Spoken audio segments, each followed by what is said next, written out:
Hello friends, welcome to Ecoholics YouTube channel. My name is Avinash and in this video I'll be discussing with you economics current affairs for 26th August 2024.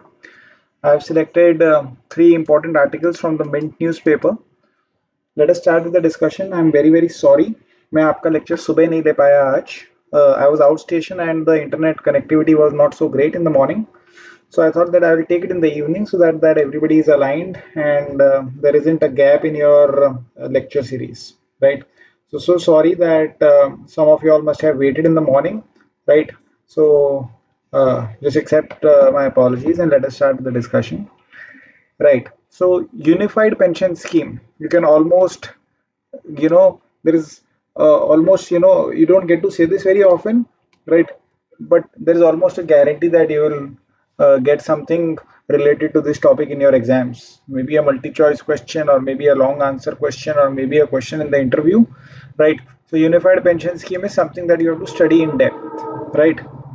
So there is old pension scheme over here, there is new pension scheme over here, and there's a unified pension scheme over here. I'll be just zooming in a little bit so that you all can view this particular infographic very clearly, right?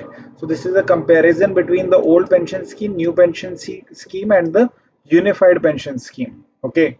So in the old pension scheme, the biggest advantage was that you are getting guaranteed pension. If you are, let us say, a government employee, you are getting a guaranteed pension, and that guaranteed pension was a decent amount of money. But in new pension scheme, we didn't have guaranteed pension, which is why new pension scheme was not very popular. And unified pension scheme is trying to address that problem. It is trying to address that demand from government employees category of citizens.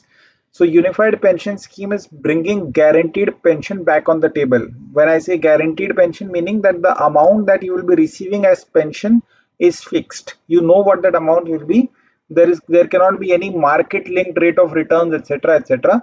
So the amount will be fixed, the amount will be good, as a result of which government employees section of India's citizens should be happy, right? Contributory scheme hai ye bhi. Old pension scheme was not a contributory scheme. The entire burden of the old pension scheme was upon the government concerned.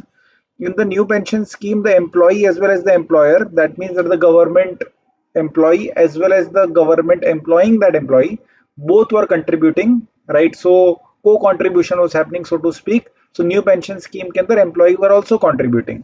Unified pension scheme ke andar the good thing is that the employees will be continuing to contribute.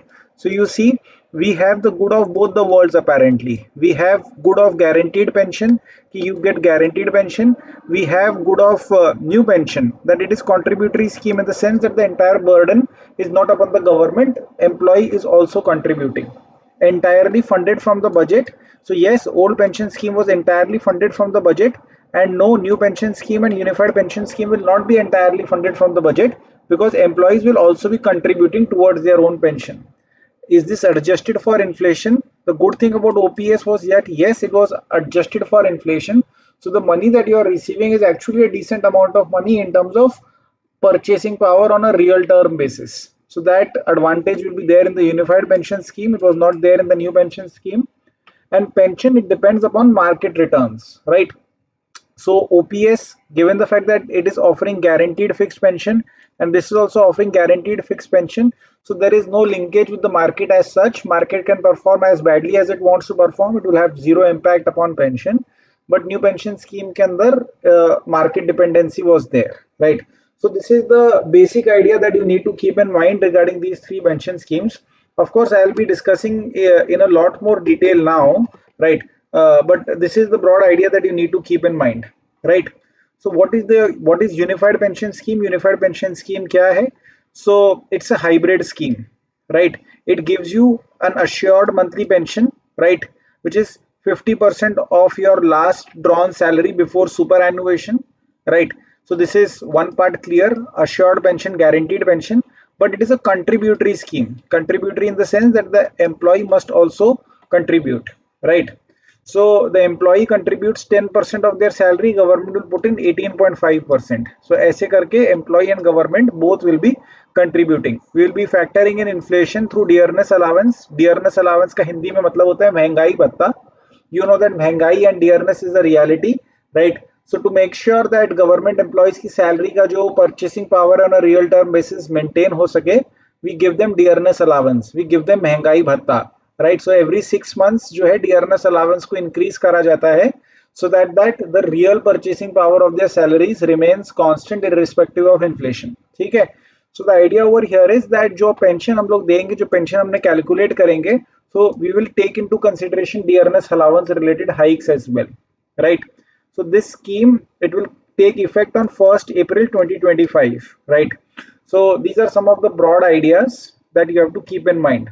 Difference क्या है from new pension scheme? So new pension scheme के अंदर the monthly pension was not guaranteed. You didn't know whether it was amount will come is 10,000 or it will come 12,000 or it will come 8,000. So there was some uncertainty in your pension amount that you will receive on a per month basis. Why was there uncertainty?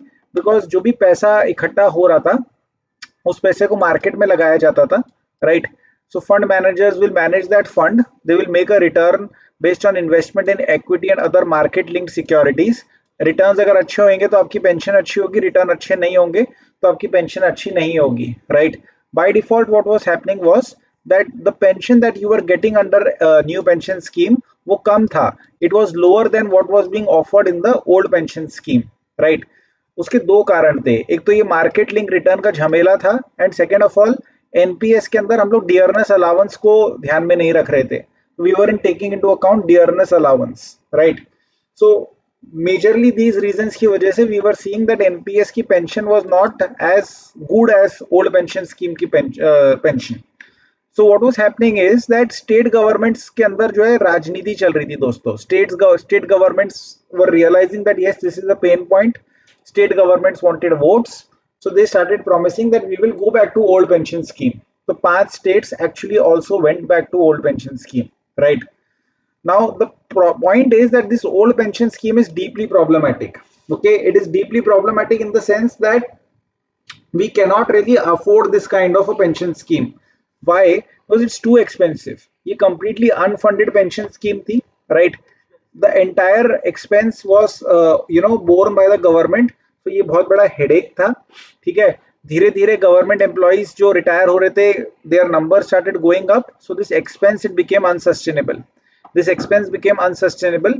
If you do the math, you will see that the fiscal burden or the cost of running old pension scheme was 4.5 times the cost of running new pension scheme. That was the level of expenditure that we were making. Obviously that expenditure was a huge burden, huge hole in the government's revenue, right? And it took a lot of time, but India moved away from old pension scheme to new pension scheme, and this pension burden was significantly reduced. This pension burden was significantly alleviated, right? Now the point over here is that will this scheme be successful? Will this unified pension scheme, which is having some features of OPS, some features of NPS, will this be successful? On paper yes, because जो NPS का major pain point था वो ये था कि you are not getting fixed pension. Now you are getting fixed pension, so this is definitely a help, right? जो OPS की pension थी and जो UPS की pension है, that is almost similar, so that is also a positive point. Political parties, they had started promising that we will offer you OPS, right? So given the fact that a lot of states are actually being ruled by the BJP government, they are definitely likely to adopt UPS in favor of OPS, right? And ultimately there is still some uncertainty because jo pension, it's a state subject, right? Ultimately the states get to decide what they want to do, and jo center ki jo UPS hai, it is just a recommendation. If the states accept, it will be acceptable. If the states don't accept, it will not be acceptable at the state level, right? So definitely जो cost रहेगा, right, of UPS, so the cost of UPS is going to be greater than the cost of NPS, but it is going to be lesser than the cost of OPS, right? So the idea is that we are trying to balance out the employees requirement of a fixed pension with the government's requirement of it being a contributory affair where employees are also putting in their money, right? So as of now what is going to happen is that because of movement to UPS, जो NPS के अंदर government का contribution 14% था, that will increase to 18.5% in UPS.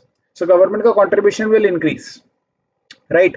Another problematic point over here from an economics point of view is that मान लो कि जो fund इकट्ठा हुआ उसका मार्केट के अंदर हमने इन्वेस्ट करके अगर कम रिटर्न्स जनरेट करे हैं, that means that there is a gap.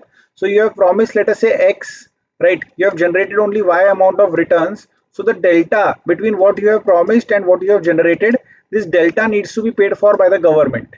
Government will have to fill up this delta, right? So this is going to be additional burden upon the expenses of the government, right? So one part of the argument or one viewpoint is that UPS is a middle path between OPS and NPS. Another way of looking at this entire episode is that it is a setback to pension reforms. जो pension reforms India के अंदर launch करे गए थे 2004 के अंदर, अब 2024 के अंदर we are taking a step back. So this is not a step in the positive direction from a reforms point of view, because government का जो expenditure है on pension, it is not a very lucrative expenditure. It is not a very productive expenditure. It doesn't lead to creation of factories, infrastructure. It doesn't lead to creation of capital assets. It doesn't increase potential GDP of the country. It doesn't result into job creation. It doesn't result into any of these positive effects.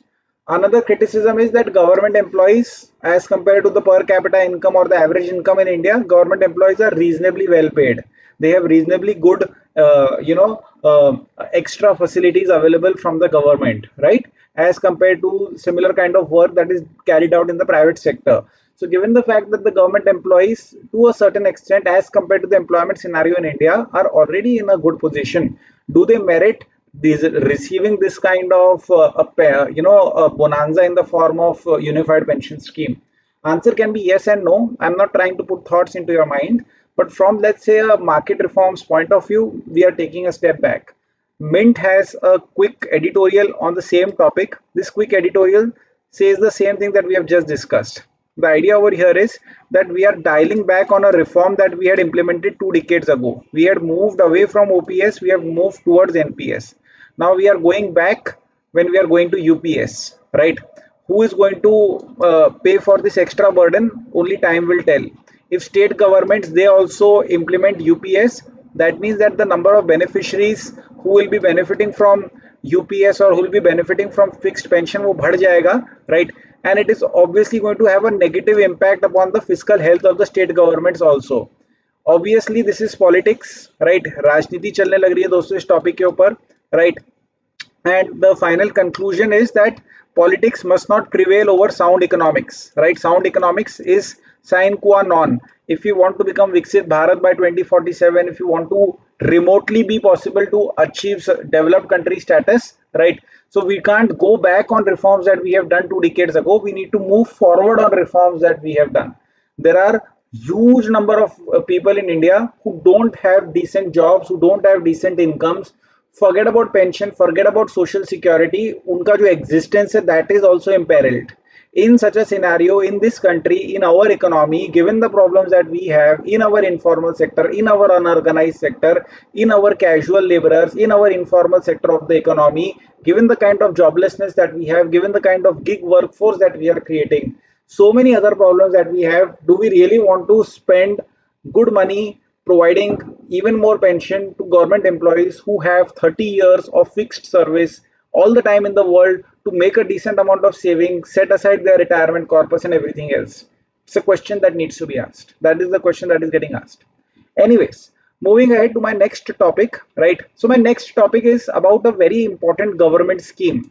So in our papers, they have this tendency to ask questions based on important flagship government schemes. One of the schemes, which is a very important scheme, is the Micro and Small Enterprises Cluster Development Program, right? So I came across an article which is basically giving an evaluation of this Micro and Small Enterprises Cluster Development Program, right? Now, you have to keep in mind that this is going to be a very short and a very newsy kind of a discussion. So approximately 153 projects have been completed since 1718, right? That is what the MSME ministry is saying, which is only around half the approved project. Now, this is typically the problem in almost any such project that was ever launched in India. Whether you call it special economic zone, whether you call it national manufacturing zone, you call it by whichever name you want to call it, this cluster development approach has hardly been completely successful in India, whether X government or Y government, right? So your completion of projects के अंदर slowdown देखने को मिला है, right? I don't want to go into this year by year का number, right? The basic idea is that we are nowhere near the targets that we had set, right? That's the idea in mind. The importance of this scheme has been captured over here. So we want to boost productivity, we want to boost competitiveness, because you have to realize that in India we have a lot of micro and small enterprises. A lot of people work in these enterprises. A lot of people start these enterprises because they don't get good jobs. So out of distress, unemployment, a lot of MSCs are born. Now, once these MSCs are born, it is in our advantage, it is in our favor if we can nurture these MSCs. For these MSCs to be nurtured, there has to be a cluster kind of an approach where common facilities and common support systems can be provided. So we are providing financial grant for establishment of common facility centers, clusters, right? Creating industrial areas, upgrading external industrial areas, estates and factory complexes, right? And it's a demand driven scheme in the sense that if there is, let us say, a strong proposal on the ground regarding the development of a particular cluster in a particular geography supporting a particular kind of enterprise, then हम उस area के अंदर जाकर cluster को develop करने में help करेंगे, right? So government इसमें ग्रांट प्रोवाइड करता है 70% of the project cost.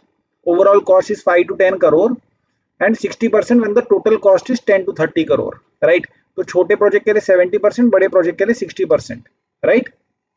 Common facility centre जो होते हैं, जो सब लोग यूज करेंगे, राइट? सो जिसका कॉस्ट 30 करोड़ से ज्यादा का होगा उन्हें भी कंसिडर करा जा सकता है, but the assistance would be calculated by taking into account maximum eligible project cost of 30 crore only, right? Basic idea being that we are providing money for cluster development. Depending upon the size of the cluster, we are providing support, right? Infrastructure development के लिए centers grant is restricted to 60% of the project cost. So काफी nitty gritty के अंदर यहाँ पर जाकर बताया है. I don't think that you need to worry so much about all of this, right? जो existing estates है उसमें grant is 50% of the project cost. अगर 5 से 10 करोड़ का cost है तो another most important part of these schemes is that कि अगर आप नॉर्थ ईस्टर्न स्टेट्स की बात करें, हिल स्टेट्स की बात करें, आइलैंड्स की बात करें, एस्पिरेशनल डिस्ट्रिक्ट्स की बात करें, नक्सल अफेक्टेड डिस्ट्रिक्ट्स की बात करें, राइट? या फिर विमेन ओन्ड या फिर SC/ST ओन्ड प्रोजेक्ट्स की बात करें, सो ग्रांट ज्यादा दिया जाता है. That is typically the case that in difficult geographies, right, for for the traditionally backward classes of India, variety of different backward classes that we discussed over here, उनके लिए grant ज्यादा दिया जाता है, right? So these clusters are important. They can provide the necessary ecosystem, the necessary infrastructure to a lot of MSMEs, right? Sitharaman announced that SIDBI will open new branches. They will expand its reach to serve all major MSME clusters within 3 years and provide direct credit to them, right? So 24 such branches open करे जाएंगे, right? So 168 से बढ़कर 242 major clusters will get covered by SIDBI. So whenever you're writing answers based on MSCs, micro and small enterprises, do make sure that you are mentioning about this scheme. Do make sure that if they ask you a question directly based on this scheme, then you are able to offer some kind of critical analysis as we have discussed in this particular article. छोटा article था, contextual article है, आपको मालूम होना चाहिए, इसलिए मैंने आपको डिस्कस करवा दिया है. This is a topic where again I can vouch कि ये टॉपिक बहुत इंपॉर्टेंट है दोस्तों. I have hardly ever gotten a proper opportunity to discuss financial sector reforms, right? But this article is talking about financial sector reforms. This is just the start of the discussion, it isn't the end of the discussion. बहुत सारे article actually मुझे discuss करने चाहिए financial sector reforms के ऊपर. I am sure going ahead I will get the opportunity to do that, right? So guys, India की जो banks है, इंडिया की NBFCs है, इंडिया की माइक्रो फाइनेंस इंस्टीट्यूशंस है, पेमेंट बैंक्स है, स्मॉल बैंक्स है, राइट? इंफ्रास्ट्रक्चर फाइनेंस करने के लिए हमने स्पेशलाइज्ड बैंक्स बनाई थी. So India has a variety of different banks. We have regional rural banks, we have NABARD, we have rural centric banks, farmer centric banks. There is so much innovation, there is so much competition, dynamism within this sector. So the basic idea is that India के अंदर जो financial system है वो काफी अच्छे से develop हुआ है in the last 75 odd years, right? So we have done quite well for ourselves. Of course, lot more needs to be done. So Sitharaman announced in her budget, finance minister announced in her budget that she'll be coming out with the financial sector vision and strategy document. We should be coming out with the vision and strategy document कि इस sector के अंदर हमारे को जो है क्या reforms करने चाहिए so that size, capacity, skills को हम इम्प्रूव कर सके, right? So now this author, in his own opinion, and I believe in the right direction, is speaking about two areas जहां पर बहुत इंपॉर्टेंट रिफॉर्म्स करने की रिक्वायरमेंट है. First area I am highlighting it over here is corporate bond market हमें establish करना है, right. And second important area, right, जहां पर हमें काम करना है, that is regulatory arbitrage, right. So let me explain both these areas of reforms जो कि ऑथर ने पॉइंट आउट करे हैं, and you should be able to explain the same in your answers whether written or oral, right. So देखिए friends, if you are let us say a corporate, or if you are let us say anybody who wants to invest money, right, and let's say establish a factory, establish a business, whatever, right. So you obviously you can either use your own capital or you can borrow capital or you can arrange capital, right. अब capital arrange करने के traditionally दो तरीके होते हैं. एक तो आप जाके बैंक से बोरो कर सकते हो जो कि इंडिया के अंदर करा जाता है, और दूसरा जो है आप बॉन्ड्स इशू करके जो है पैसा उठा सकते हो मार्केट के अंदर से, right. So what are bonds? Bonds are like a debt instrument, right?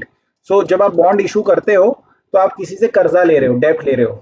You are promising that person, whoever has given you that debt, that I'll be making an annual payment of interest to you, and let's say at the end of 10 years, 15 years, whatever is the period of maturity, I will return your principal amount back. मैं आपका principal return कर दूंगा, right? So you can raise money either either through banks in the form of loans, let's say, or you can raise it in the form of bonds. Of course, आजकल startups के अंदर angel investors and venture capitalists etc. वो सभी आ चुके हैं. This is a separate topic. We'll leave that aside for the time being, right? So दो तरीके हैं कैपिटल को अरेंज करने के. You can borrow from banks or you can raise it in the form of through issuing bonds, right? अब India के अंदर यहाँ पर बहुत ही कमजोर सीन है, बहुत ही वीक सीन है, बहुत ही ज्यादा वीक सीन है, और यहाँ पर बहुत सारे प्रॉब्लम्स हैं, राइट. तो the idea over here, the idea that author is proposing is that इसको हमारे को काफी स्ट्रांग बनाने की रिक्वायरमेंट है, राइट. ताकि जो बैंक्स के ऊपर ओवर डिपेंडेंस है, बैंक्स के ऊपर जो ओवर डिपेंडेंस है उसको हम लोग रिड्यूस कर सके, right. So the idea is that if corporates can issue bonds and if people can buy those bonds, then corporates can raise money, and then corporates can then invest that money into whichever area that they want to invest, right. So we need to have a robust, strong, deep corporate bond market, and that is deeply important, right. Because आज के दिन dependence है banking sector के ऊपर. Banks के पास अगर उतना ज्यादा बड़ा लोन देने की ताकत नहीं है तो प्रॉब्लम हो जाएगी. बैंक्स के पास उतने लंबे समय के लिए लोन देने की ताकत नहीं है तो प्रॉब्लम हो जाएगी, right. So whether it is a quantity of loan or the tenure of loan, right, or the risk assessment that is done by banks, right. So there are a lot of reasons why bank financing is not able to cover all the use cases, right. Banks जब finance provide करती है, so companies can undertake a lot of shenanigans, a lot of malpractices such as padding of project cost, diversion of loan funds. तो ये भी अपने आप में एक problem create होता है, right. Some of these problems can be solved by creating a strong corporate bond market. As of now, India के अंदर जो corporate bond market है वो केवल टॉप रेटेड इशूअर्स, जो एकदम नामी गिरानी अच्छी कंपनीज है, केवल उन्हीं के बॉन्ड्स जो है मार्केट के अंदर सक्सेसफुली लॉन्च हो पाते हैं, right. So if you are let us say a relatively small firm, you may not be able to issue corporate bonds and raise money in a cost effective manner, right. आपको पैसा attract करने के लिए काफी अच्छा interest पे करना पड़ेगा, because if you are not well known then the market may not respect you. If you are an infrastructure company, right, and if you are stuck with banks, then again it is a problem, because infrastructure बनाने के अंदर बहुत time लगता है. The gestation period for infrastructure projects is very long. So typically it takes anywhere between 10 to 15 years for an infrastructure project to get created and to become operational and to become profitable. Banks can't wait that long, but corporate bond market can wait that long. But India के पास corporate bond market ही नहीं है, right? For example India के अंदर 47.3 trillion rupees के bonds outstanding थे, यानी कि इतने बॉन्ड्स इशू कर चुके हैं, इतना पैसा लोगों ने लगा दिया है बॉन्ड्स के अंदर. But out of this only 20% is the corporate bond market, यानी कि 80% is the bond which is issued by public sector, by governments, right, by PSUs यू में से, right. So the idea over here is that कि अगर private sector को invest करना है इंडिया के अंदर, we need a strong corporate bond market, right. आज के दिन फाइनेंशियल इंस्टीट्यूशंस के बॉन्ड्स को लोग एक्सेप्ट करते हैं, नॉन मैन्युफैक्चरिंग कंपनीज के बॉन्ड्स को लोग एक्सेप्ट करते हैं, इसीलिए ये प्रकार के firms are issuing a lot of bonds, but a lot of other firms are not able to raise significant capital via bonds, right. There are multiple reasons why this is happening, right. Recovery rates खराब हो सकते हैं, credit rating जो bonds की होती है, जो issuer की क्रेडिट रेटिंग है वो अनरिलायबल है। क्रेडिट रेटिंग का भी स्कैम चलता है दोस्तों। क्रेडिट रेटिंग खरीदी बेची जा सकती है। Credit ratings can be unfairly good despite the fact that the underlying financial health of the firm is quite bad, right? Borrower की information up to date easily available नहीं होती है। सो बहुत सारे रीजंस है जिसकी वजह से इंडिया के अंदर अभी तक बॉन्ड मार्केट टेक ऑफ नहीं कर पाया है। This topic deserves a separate discussion on its own, which I will do going ahead at some point of time, that what are the major problems of bond market, reasons and how to solve them. Another area जो author बोलता है जिस पे काम करना चाहिए वो है open spaces for regulatory arbitrage, meaning that RBI regulated entity कुछ ऐसे प्रोडक्ट सर्विसेज या कुछ ऐसे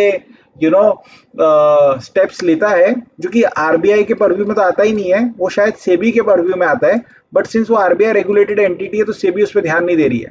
कोई सेबी रेगुलेटेड एंटिटी कुछ ऐसे स्टेप्स लेता है जो कि आरबीआई के परव्यू में आता है, लेकिन आरबीआई उस पर ध्यान नहीं दे रहा है बिकॉज सेबी उस पर ध्यान दे रहा है। That basically means that there is a lot of white space, right? अब जैसे यहाँ पर एग्जांपल दिया गया है यूनिट लिंक्ड इंश्योरेंस पॉलिसी का, यूलिप का, राइट? तो यूलिप क्या है कि वैसे देखा जाए तो एक इंश्योरेंस कंपनी ऑफर कर रही है, लेकिन जो प्रोडक्ट है यूलिप उसमें जो पैसा इकट्ठा करा जा रहा है that money is being invested in the stock market, so returns are getting generated from investment in stocks, right? So what you see over here is a product which is sitting at, let us say, the intersection of IRDA and SEBI, right? So what happened, the kind of mismanagement or lack of regulation that was there in ULIPs, and लोगों को काफी bad experiences मिला ULIP के through, that was because of this regulatory arbitrage. Shaktikanta Das, Governor RBI, has recently spoken about this as well, right? To read out the entire statement, while these markets may carry economic benefits, they may provide greater pool of financing outside of regulated financial markets and institutions. Risk appears contained at present. It is important to bear in mind that vulnerabilities and interconnectedness in these markets can amplify negative shocks and pose financial stability concerns. ये जो regulatory arbitrage हो रहा है in the name of innovation, in the name of startups, and in the name of fintechs, RBI is talking about this. RBI is saying that ठीक है अभी तक तो कोई प्रॉब्लम नहीं आई है, but आगे चलते हुए प्रॉब्लम आ सकती है, राइट? सो यही सारी चीजों को ध्यान में रखते हुए जो है 2008 फाइनेंशियल क्राइसिस के बाद government had created the FSDC, that is financial stability and development council in 2010.